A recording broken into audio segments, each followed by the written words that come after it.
The story begins on a dangerous, snake-infested island where four friends, Cynthia, Arbin, Davin, and Bamiyan, had come to catch snakes.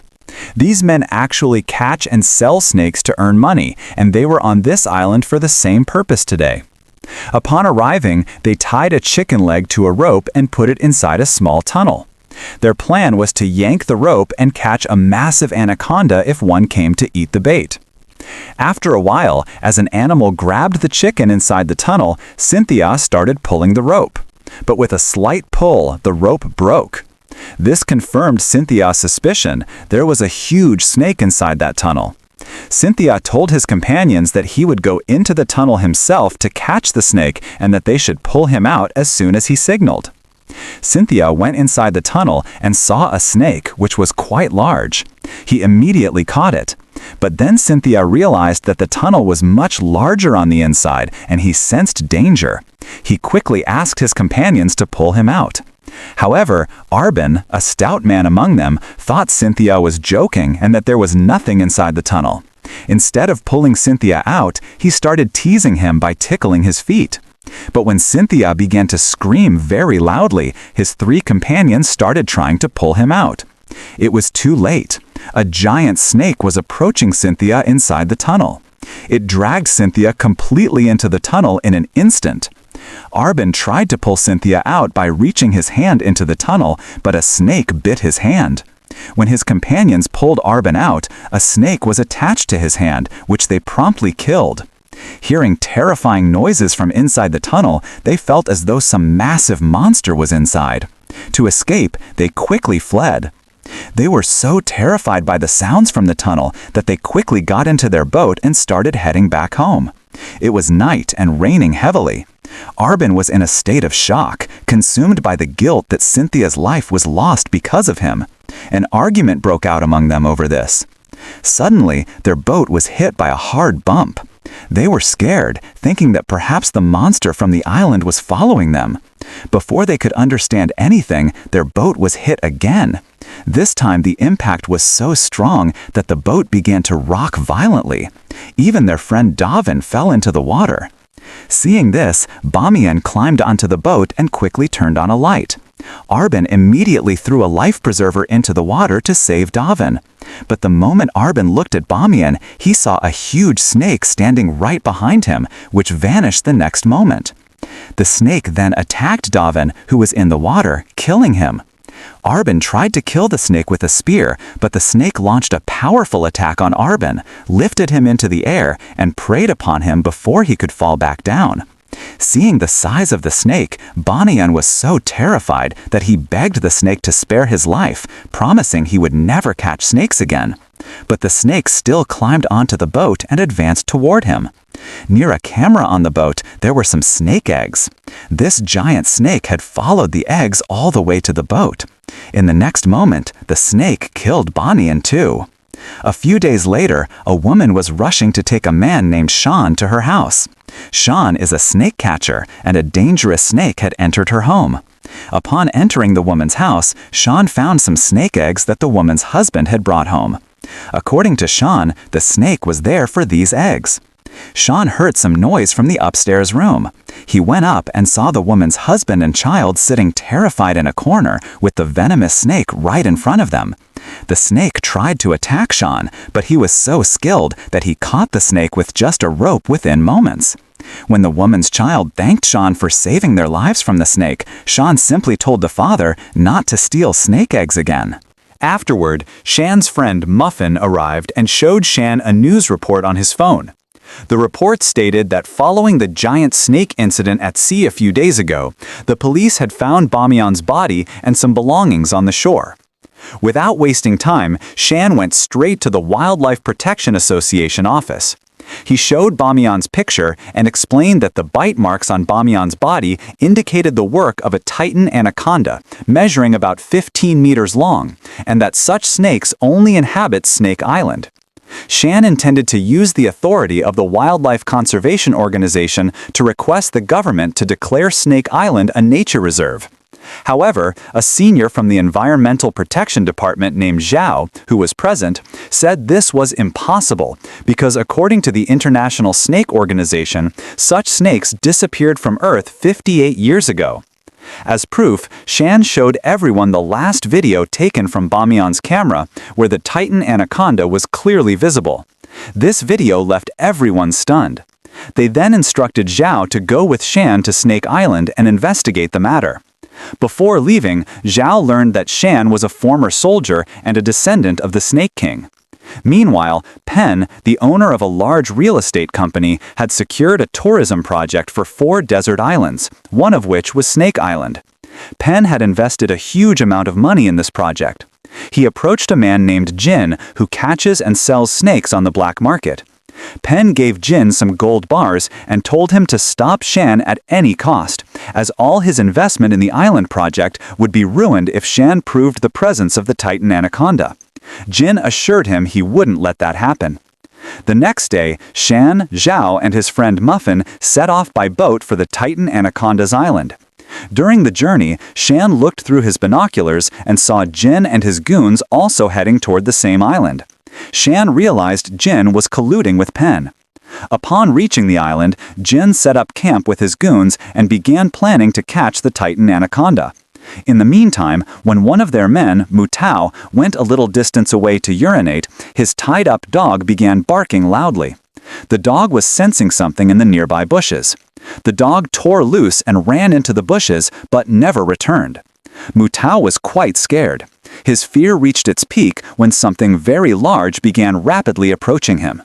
A little later, Mutao stumbled back to the camp badly injured. A huge cobra followed him, which was responsible for Mutao's condition.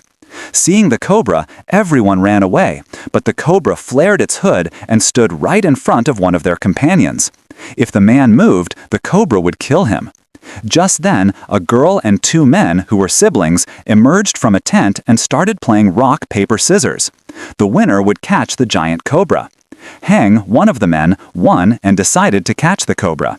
He was so skilled that he caught the cobra in an instant, bagged it, and handed it to Jin. Just then, Shan arrived with his companions and told Jin to release the cobra. After a brief argument, Jin challenged Shan, saying he could take the bag if he could snatch it away. This led to a fight between the two. Shan, being a former soldier, had the upper hand over Jin and quickly got the bag with the cobra. Seeing their boss lose, Jin's goons pointed weapons at Shan and his companions, but Jin let them go. Although Jin had lost the fight, his plan was now something else. Shan, Muffin, and Zhao freed the cobra and then began searching different locations to gather evidence of the Titan anaconda's presence. It got late and started raining. To escape the rain, Shan took Zhao and Muffin to a cottage built by his grandfather to spend the night. As they entered the cottage, they smelled rotting fish. This made them suspect that the Titan anaconda must have been there. They cautiously searched the cottage and found a dead body. Muffin and Zhao were terrified, but Shan recognized the body as Arbin, Bamiyan's friend. Seeing the decayed state of the body, Zhao said he died from being swallowed by a snake. Shan said they would notify the police about Arbin's body for his last rites as soon as they got a signal. They also saw a large hole in the cottage wall and blocked it with some items to prevent the snake from entering. After this, Zhao started changing his clothes while Shan began cooking for everyone. During this time, Zhao felt that someone was secretly watching him, but he ignored it for the moment and joined Shan and Muffin for a meal. After eating, Muffin found a picture of the Titan anaconda in a small chest belonging to Shan's grandfather. Shan and Zhao again sensed someone's presence. When Shan tried to open the door, it had been locked from the outside. Meanwhile, Muffin saw something moving inside the cloth covering Arbin's body nearby and was very frightened. When Shan removed the cloth from the body, there was a venomous snake there. Shan cleverly threw the snake away, but immediately another snake bit Muffin. Shan used fire to drive the 2 snakes away and retrieved a snake venom antidote from his belongings to save Muffin's life. Before he could administer the antidote, one of Jin's men secretly gave Shan an injection, temporarily paralyzing him. The 2 venomous snakes began moving toward Shan and Muffin to bite them. In the meantime, one of Jin's men dragged Zhao out of the cottage. The man had ill intentions towards Zhao, but just before he could act, the Titan anaconda arrived and made the man its meal. Zhao was freed from his clutches. Zhao rushed back inside and was worried seeing the poor condition of Shan and Muffin. Following Shan's instructions, he gave Muffin and Shan the antidote, saving their lives just in time. The next morning, they all set out again on their quest to find the Titan anaconda. They found a snakeskin on a tree. This confirmed that the Titan anaconda was on the island, but they needed more evidence. Just then, they found Yang lying nearby, in very bad shape. Shan quickly gave him an antidote, saving his life. Zhao noticed a fluid on Yang's body and realized that the Titan anaconda was responsible for this and was soon to lay eggs. They carried Yang to Jin's camp. Everyone there believed Shan had harmed Yang. But Yang regained consciousness and told Jin that the Titan anaconda, not these people, had done this. Hearing this, Jin offered Shan a lot of gold for saving his brother Yang's life. Shan hadn't saved Yang for money, so he returned the gold.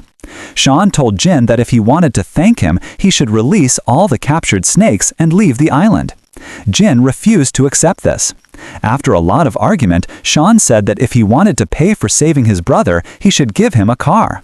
Jin agreed and gave him a car, and Shan and his companions drove away. While driving away, Zhao informed Shan and Muffin that he believed the Titan anaconda had already laid eggs, and it would be very bad if the eggs fell into Jin's hands. Anaconda babies have a low chance of survival, so they should take the egg with them. He argued there was no better proof for people to believe in the Titan anaconda's presence on the island. Shan told Zhao that he was a descendant of the Snake King family, and his purpose was to save the snakes. His grandfather used to say that the Titan anaconda existed in the world, but he never believed him until he saw the anaconda video after Bamiyan's death. He wanted the government to declare the island a nature reserve so people wouldn't lose their lives to the Titan anaconda here. While they were talking, the Titan anaconda crossed right in front of their car. They got out and started following it to take a video for proof. Suddenly, a car stopped in front of them, which contained Jin's goon, Colm, and his sister. They thought Shan had killed their brother and tried to attack Shan and Muffin. After a long fight, Shan knocked out Heng and Muffin knocked out the girl. They then rushed to find Zhao, who had gone after the Titan anaconda alone. Zhao, following the Titan anaconda, reached its cave. Seeing the anaconda leave the cave, Zhao looked down with his torch and saw the anaconda's eggs. He was thrilled. With the anaconda gone, Zhao used a rope to descend and observe the eggs up close.